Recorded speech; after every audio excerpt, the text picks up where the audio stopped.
नमन मां शारदे। मैं राजेश कुमार तिवारी रामू काका। आज के इस नए वीडियो में मैं आपको ये बताना चाहता हूँ कि हमें गुरु दीक्षा लेना क्यों आवश्यक होता है। गुरु दीक्षा लेने से आखिर फायदा क्या है। तो जैसा कि आप सब जानते हैं कि 4 प्रकार के पुरुषार्थ होते हैं: अर्थ, धर्म, काम, मोक्ष। अर्थ अर्थात पैसा, द्रव्य, धन संपत्ति। फिर धर्म आप जानते हो, काम कामनाओं की पूर्ति, और अंत में मोक्ष की प्राप्ति। ये 4 इच्छाएं ही हर एक मनुष्य की होती हैं और मोक्ष की प्राप्ति बिना गुरु के नहीं हो सकती है। क्योंकि पाप और पुण्य जो भी हम करते हैं रोजाना, चाहे हम जाने या अनजाने जैसे भी पाप करें, कर ही देते हैं, तो वो पाप पूरा पूरा अभी हमको लगता है। पुण्य भी अगर हम करते हैं तो वो पूरा पूरा पुण्य हमको ही मिलता है, लेकिन पुण्य हम कम कर पाते हैं और पाप हमसे ज्यादा हो जाते हैं। तो अगर हमने बराबर बराबर पुण्य और पाप किया तो बैलेंस 0 हो गया, क्योंकि जितना पुण्य हमने किया था उतने ही पाप हो गए। लेकिन गलती से यदि पाप ज्यादा हो गए तो पाप हमारे ऊपर चढ़ जाते हैं, पुण्य की मात्रा हमारी कम हो जाती है, अर्थात क्षीण हो जाती है। लेकिन अगर हमने गुरु दीक्षा लिया है तो हमारे पाप भी गुरु को लग जाते हैं और पुण्य भी गुरु को लग जाते हैं, क्योंकि पूरा शरीर, ये हमने जीवन उनको समर्पित कर दिया होता है। तो अब आखिर सोचने वाली बात यह है कि हमारे पुण्य भी वहां चले जाते हैं, तो हम फिर ऐसा काम क्यों करें। तो पापों का तो क्षय गुरु कर देते हैं अपने गायत्री जप से या अपनी शक्ति से, अपने तप से। लेकिन जब हम उनके दर्शन करने के लिए जाते हैं या उनको अपने घर में स्वागत सत्कार के लिए बुलाते हैं तो वो पुण्य हमें आशीर्वाद स्वरूप में वापस मिल जाते हैं और पापों का हमारे वो अपने तप केवल से, जप केवल से क्षय कर देते हैं। दूसरा, हमें जो गुरु दीक्षा मिलती है, जो हमें मंत्र मिलता है, उस मंत्र को हम जप करके खुद ही अपने पापों का क्षय कर लेते हैं, अपने पापों का नाश कर लेते हैं। लेकिन अगर यदि हम ना करें वो जप तो क्या होगा। जप ना करें तो पूरा का पूरा पाप गुरु को लगेगा और गुरु को ही भार पड़ेगा। इसलिए हमें गुरु दीक्षा देते समय पहचानते हैं, संकल्प दिलाते हैं कि आप अमुक अमुक गलत कार्य नहीं करेंगे, अधर्म का कार्य नहीं करेंगे। तो संकल्प दिलाते हैं, संकल्प दिलाने के बाद भी दीक्षा देते हैं। जैसे दीक्षा का मतलब यही है, दी मतलब दियति, छा मतलब क्षय करना। जो हमें मंत्र दिया है उस मंत्र के द्वारा पापों का, अज्ञान का, अंधकार का क्षय हो जाता है, इसीलिए उसको हम बोलते हैं दीक्षा। दी मतलब दियति और छा मतलब क्षयति।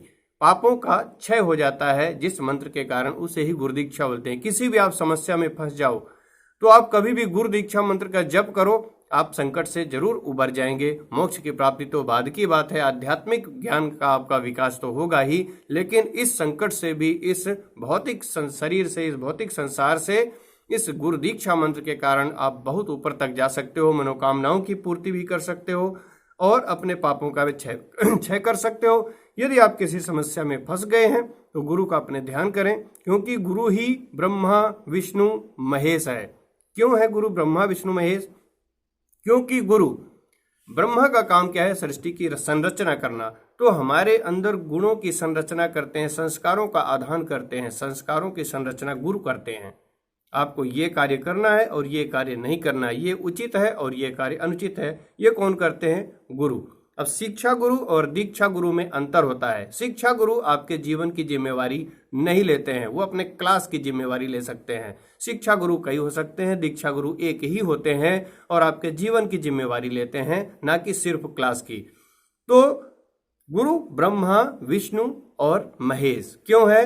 ब्रह्मा इसलिए क्योंकि संस्कारों की संरचना आपके मन में उन्होंने कर दिया। दूसरा, विष्णु भगवान क्या करते हैं? पालन पोषण का, संरक्षण का कार्य करते हैं। अब उन गुणों की संरक्षण का कार्य भी वो ही करते हैं जो संस्कार आपके अंदर डाल दिया, उनको सुरक्षित रखते हैं, उनकी रक्षा करते हैं अपने जप के बल से, तप के बल से और अपने दिए हुए मंत्र के बल से। फिर आता है गुरुर ब्रह्मा गुरुर विष्णु, फिर गुरुर देवो महेश्वरा। गुरु महेश की तरह है, शंकर जी की तरह। शंकर जी का कार्य क्या है? संहार करना। तो हमारे अंदर जो अज्ञान का अंधकार फैला हुआ है उसका संहार कर देते हैं, पापों का संहार कर देते हैं। इसलिए गुरुर ब्रह्मा संरचना के लिए, गुरुर विष्णु रक्षा के लिए, पालन पोषण के लिए, गुरुर देवो महेश्वरा साक्षात मतलब संहारों, पापों का संहार करने के लिए। तो गुरु को हम भगवान क्यों बोलते हैं? गुरु को गॉड बोलते हैं। गुरु ही गॉड है। क्यों है?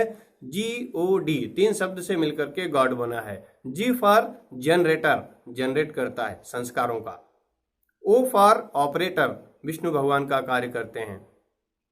हमारे को कैसे चलना है, कैसे रहना है, कैसे क्या करना है, वो क्या है, ऑपरेट करते हैं गुरु हमको कि आपको क्या करना है, क्या नहीं करना है। फिर D फॉर डिस्ट्रॉय, जो कि भगवान शिव का काम है। तो हमारे जितने भी पाप हैं और जितने भी बुरे कर्म हैं उसका क्षय करते हैं गुरु। इसलिए G से जनरेटर का कार्य करते हैं, O से ऑपरेटर का कार्य करते हैं, D से डिस्ट्रॉयर का कार्य करते हैं। इसीलिए गुरु ही गॉड है। तो हमें क्या करना चाहिए, गुरु दीक्षा अपने जीवन में एक बार जरूर लेना चाहिए ताकि हमारे पापों का संहार करें और हमारी रक्षा कर सकें गुरु। तो हम अगर गुरु दीक्षा लिए हैं तो हमें घबराने की आवश्यकता नहीं है, ना तो इस जन्म में और ना तो अगले जन्म में। अगले जन्म में तो उद्धार हो ही जाएगा, इस जन्म में भी चाहे एक मजाक के तौर पर ले लें, अगर आपका घर से झगड़ा हुआ, कुछ भी हुआ, तो कहीं नहीं तो आश्रम में तो जा सकते हैं। तो ये भी एक तरह से उद्धार वाली ही बात हो जाती है। लेकिन अगर हम जप ना करें तो पूरा का पूरा पाप और पूरा का पूरा वजन, पूरा लोड गुरु के ऊपर चला जाता है। तो ऐसे शिष्यों को गुरु त्याग सकता है।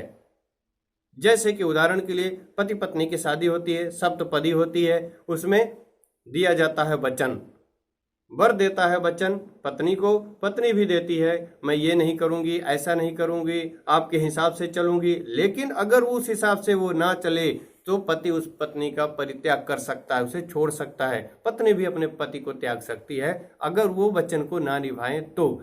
इसी तरह से अपने शिष्य को गुरु भी छोड़ सकता है, उसका परित्याग कर सकता है। अगर उसके हिसाब से शिष्य ना चले तो वो शिष्य कहलाने के लायक नहीं है, गुरु उसको छोड़ सकता है। उसकी जिम्मेवारी वो क्यों ले, इतना पाप वो क्यों? क्योंकि गुरु दीक्षा कौन दे सकता है? गुरु दीक्षा वही दे सकता है जो कि एक आदमी को अगर गुरु दीक्षा दिया तो उसको 1000 गायत्री जप करना पड़ेगा। ये हमारे गुरु जी जगत गुरु रोहिणीश्वर प्रपन्नाचार्य जी महाराज ने हमें बताया था कि गुरु दीक्षा देने के लिए हमें इतना जप पहले करना पड़ता है, तब एक आदमी को हम गुरु दीक्षा दे सकते हैं। आजकल तो घूमते फिरते कोई भी दीक्षा देने लगता है। कहते हैं, कहावत है, गुरु कीजिए जान के और पानी पीजिए छान के।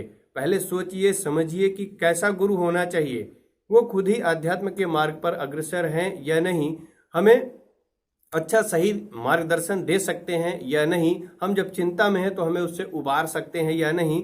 तो जब ये सब कुछ हम समझ लेते हैं तब गुरु करते हैं। इसी तरह शिष्य बनाने के लिए गुरु भी छानबीन करता है। अब इसकी उम्र क्या होनी चाहिए? ध्रुव और प्रहलाद को तो 5 वर्ष की अवस्था में ही गुरु मिल गए थे, नारद जी मिले और उनको भगवान के दर्शन हो गए। तो कभी भी आप, उपनयन संस्कार होता है, व्रतबंध के बाद आप गुरु दीक्षा ले लीजिए और उसको डेली जप करिए। जप करने से आपका कल्याण ही कल्याण है, बिना दीक्षा के कल्याण नहीं हो सकता है। इसलिए जीवन में अपने एक बार गुरु जरूर करना चाहिए और उनके बताए हुए मार्गों के अनुसार ही हमें चलना चाहिए, तभी चारों के चारों पुरुषार्थ की पूर्ति हो जाएगी। कहते हैं, शैले शैले न माणिक्यम मौक्तिकम न गजे गजे, साधवो नहीं सर्वत्र चंदम न बने बने। तो हर जगह हर पर्वत में मणि नहीं मिल सकता है और हर जगह आपको मोती भी नहीं मिल सकता है, हर जगह असली संत और साधु भी नहीं मिल सकते हैं। इनको क्या करना है? जानना है, पहचानना है, फिर गुरु करना है, तभी आपका कल्याण हो जाएगा। बहुत बहुत धन्यवाद। नमस्कार।